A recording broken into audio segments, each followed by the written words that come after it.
안녕하십니까, 안기용입니다. 본 논문 중에 우리나라 양동경의 현황과 과제에 대해서 말씀드리겠습니다. 첫 번째로 2019년도 1년 연말 현재 우리나라 산업의 주요 핵심 수치들을 말씀드리겠습니다. 전체적인 사육두수가 약 1100여만 두, 모돈이 100만 두, 농장수가 6100농장, 양돈사로 생산량이 685만 톤, 도축두수가 1780여만 두, 수입량이 41만 톤, 1인당 소비량이 전년에 비해서 약간 줄어들어서 26.8kg, 그래서 작업률이 약 70% 수준입니다. 그 다음에 국내 생산액은 2019년도 전망으로 약 7조 원이고요. 그래서 성적은 비해소해가 21.3도, 대한한돈협회 팜서 기준입니다. MSO가 18도 수준입니다.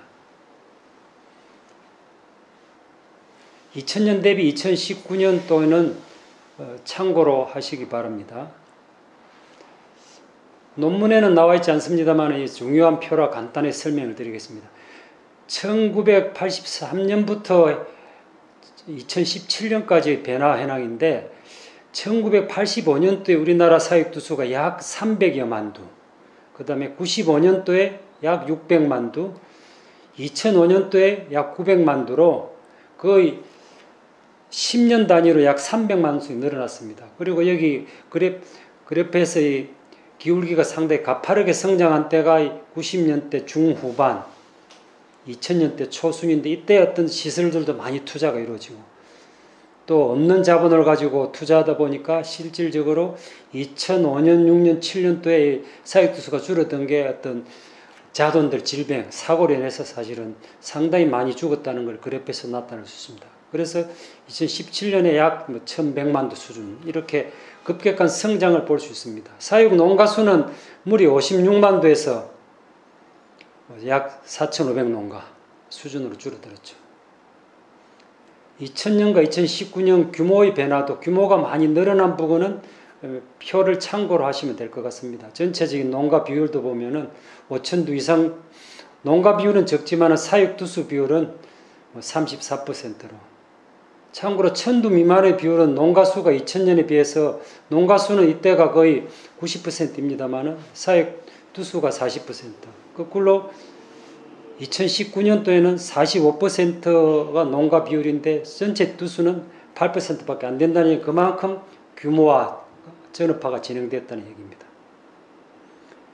돼지고기 연도별 소비량과 수입량도 참고로 보시기를 바라고요.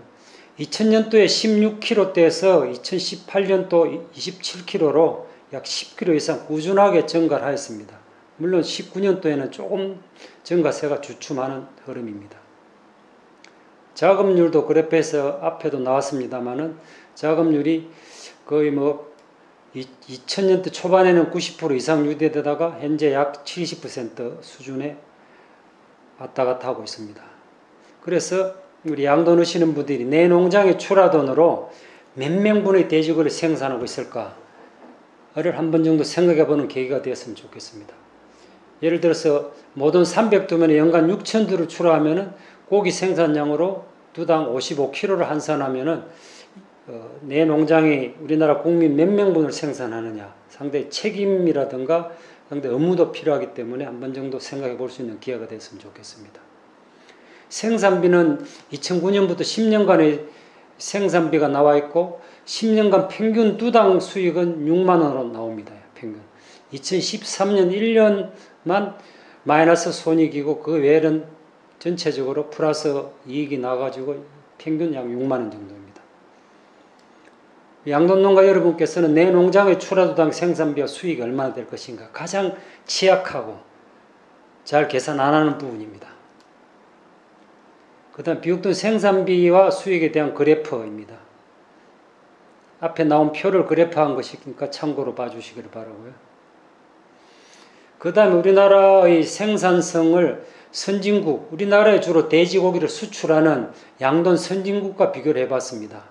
이 자료는 영국의 AHDB에서 나온 2018년 자료를 가지고 비교한 것입니다.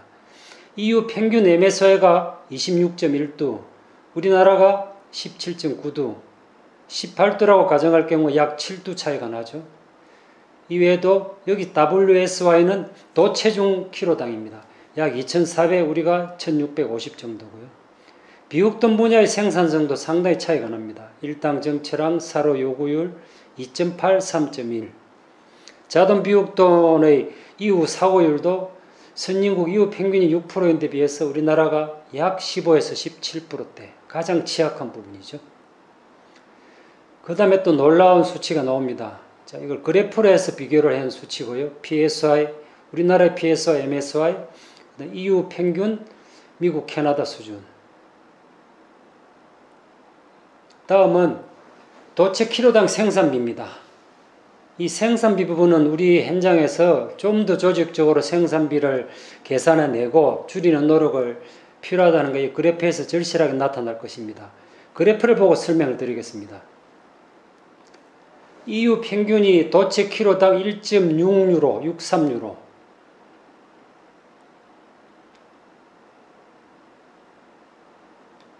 한국 평균이 2.7유로.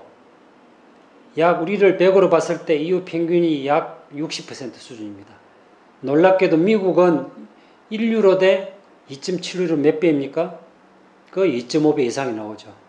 미국, 캐나다, 브라질이 세계에서 제일 생산비가 낮은 나라입니다.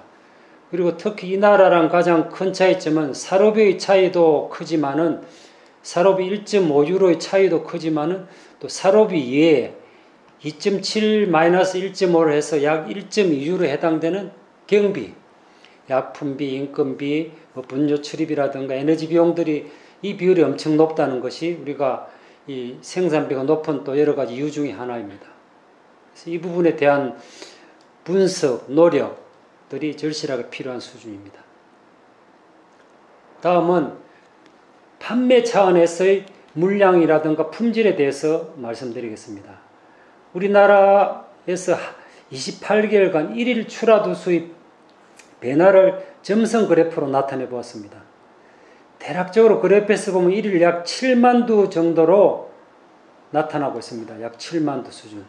그런데 변화 수준을 보면은 8만 두, 9만 두 가까운 수준에서부터 심지어 5만 두 때까지 변화가 심하죠. 물량의 변화. 그 다음 두 번째로 약 112개월이면은 한 7, 8년 정도 되나요? 8, 9년, 약 10년 가까이 1일 동가의 변화입니다. 여기 점선 하나가 하루하루의 동가입니다.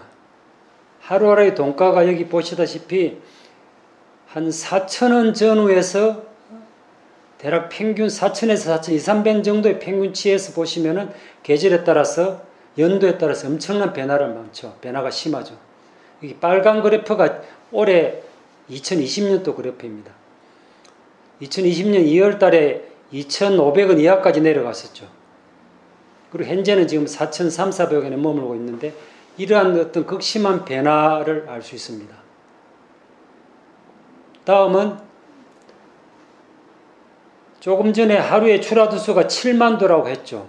그 7만 두의 평균 체중입니다.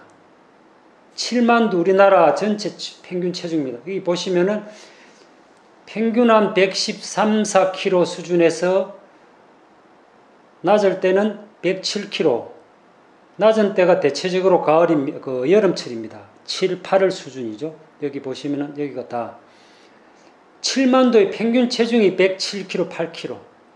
그러면 여기에 개체로 가면 얼마나 기복이 심하겠습니까?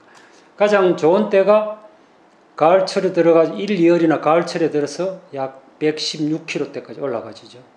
이렇게 그 편차가 심하다는 게 이 산업의 그 불안함입니다. 그 다음에 22개 농장 한 달 출하 물량의 평균 등지방입니다. 모 사료회사에서 받은 데이터인데 한 달 평균 약 6,000두분의 평균 등지방이 28, 9mm부터 낮게는 한 19mm, 20mm까지. 한 차분 단위고 12분 단위고 약 한 농장 한 달분의 평균 등지방 두께입니다. 여기에 얼마만 개체로 들어가면 많은 편차가 있겠죠. 자, 마지막으로 뭐가 있겠습니까? 마지막으로 한 농장의 한 달 개체 품질 편차입니다. 출하 체중 등지방. 여기 탕박 체중 100kg면은 대략 거의 생체중으로 약 130kg 정도 되는 것이. 여기 보시면 130kg 이상 비율이 상당히 높은 수준이죠. 1등급 비율은 약 66%로 우리나라 전체 평균하고 지금 거의 비슷하거나 조금 높은 편이지만은 실질의 편차를 보면은 낮은 등지방의 낮은 체중, 또 과등지방의 과체중들 알 수 있죠. 이 몇 개의 그래프를 보시면은 우리나라 산업이 얼마나 불안한지, 공급자적인 면에서 이 대지를 받아가지고 판매하는 유통이나 가공 입장에서는 아주 산업을 영업하고 사업하기 아주 어렵다는 걸 한눈에 알 수 있습니다. 그래서 우리 생산자 양도인들은 이 유통이나 가공업체에 안정적인 물량을 떼주는 일종의 공급업자가 되어야 됩니다. 또한 생산성도 그룹 간의 생산성 차이나 생산비를 보면은 천두미나의 생산비하고 삼천두상 생산비 차이가 많이 납니다. 평균 작년에 6천원 이익이 났지만은 천두 미만은 약 6만원 손실, 삼천두 이상은 2만원 정도 이익이 난 걸로 나옵니다. 규모 간의 생산비 수익 차이. 다음은 생산성 차이입니다. 한돈 밤서의 약 3천 농가의 PSI는 약 21도, 18도, 픽업을 낸 약 600농장은 23도 PSI, 북경양돈농업의 PSI가 24.9도, MSI가 21도, 도드람 양돈농업 23.7도, 22도, 이렇게 그룹 간에도 차이가 많이 나고 있습니다. 또한 픽업플랜의 상하이 농가도 보면은 상위 10%는 PSI가 28도고 하위 10%는 18도로 약 10도의 차이가 나고 있습니다. 10.2도가 나고 있죠. 평균 모든 수도 상위 농장들이 전반적으로 규모가 높습니다. 약 600도고 하위가 약 300도죠. 이렇게 규모가 큰 농장들이 대체적으로 성적이 좋게 나타나고 있습니다. 그런데 픽업플랜 참여 농가의 개별적인 성적 분포를 보면은 가장 낮은 14도, 15도부터 평균치가 아까 23도라고 그랬죠. 가장 높은 32도. 작년에 픽업플랜에서 1등한 농장이 32.2도를 달성했습니다. 2배 이상 차이가 나죠. 여기에서 20도 이하들 앞으로 경쟁력에서 아주 어려움을 많이 겪을 것입니다. 마지막으로 현장에서 양돈 농업의 우수 사례, 북경 양돈 농업 우수 사례를 소개해 드리겠습니다. 왜 북경 양돈을 선택했냐면은 논문 쓸 당시에 북경 양돈 농업에서 세부적인 생산비까지 발표를 하였습니다. 그래서 생산비, PSI, MSI는 앞에도 말씀드렸을 24.9도, 21.4도고요. 두당 생산비가 32만원으로 우리나라 정부에서 발표한 생산비랑 별반 차이가 없었습니다. 그 다음에 두당 사료비가 16만원이고 생산비 중에서 약 52%, 농장 사료율이 비교적 경쟁력 있는 거의 3.0에 가깝습니다. 총산이 13.4도로 많이 늘어났고요. 그래서 WSI가 경쟁력 있는 수치인 거의 2,500에 가까운 수치로 나타나고 있습니다.